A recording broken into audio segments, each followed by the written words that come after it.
may not realize it, but I was once a weak man. Once a week's enough for any man. Wah? What do you mean, wah? Oh, I do feel queer. He became, I think, a caricature. He became a parody of himself. And perhaps that's what upset him most about himself. Romantic, sensitive, in search of the great love which he never found. Oh, I don't do it. I'm not. I know I'm asexual. I should have been a monk. Not on your Nelly. The much-loved actor and comedian Kenneth Williams kept a diary for over 40 years. When these journals were published 5 years after his death, what they revealed caused a sensation. Kenneth has developed even more fans now as a consequence of the diaries than he had before. I mean, a lot of people have said that it's one of the best books they've ever read because it covers such a huge swathe of history. It involves so many famous people, but it's just such wonderful gossip as well. Whether or not he thought that they would be ultimately published, there was the need to express these other layers of himself. And the moment you put them into print, or you've written them, they are real. That's the real Kenneth Williams there. There's a lot of lies in those diaries, you know. There's a lot of fantasy in those diaries. I know that for a fact, but I won't go say more than that. I think people get a very dark view of Kenneth from the diaries, but I think that's because the written word is so harsh. If you put down something in writing, it always sounds much worse than if you're expressing it. And of course, Kenneth had his dark moods. But I mean, for most of the time that I was with Kenneth, you know, he was a very up person. Kenneth Charles Williams was born in 1926. His family lived in King's Cross, over the hairdressing shop where his parents worked.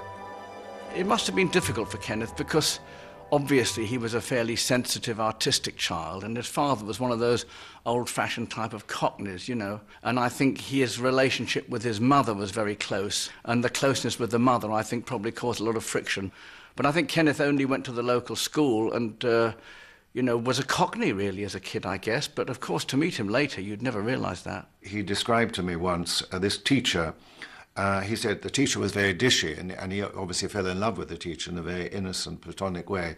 But the teacher, who taught English, would read poems, and the whole class would be spellbound. And he said, the moment that I was asked to read a poem, it was by Rupert Brooke, he said, I got up in front of the class, and suddenly I realized they were all listening to me, and suddenly I knew I had authority over them. And that was a key moment.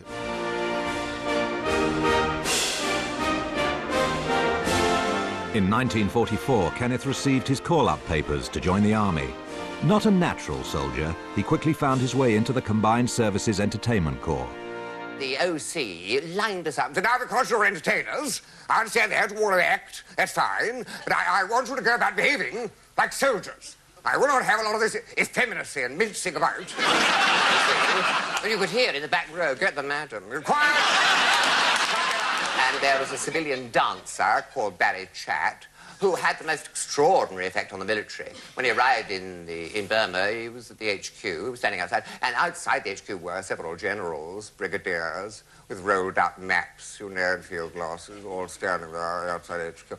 And this dancer, Barry, did a pirouette about 6 times, fast and very fast indeed, and then tapped this brigadier on the shoulder and said, "Tell your mother we're here, dear, put the kettle on."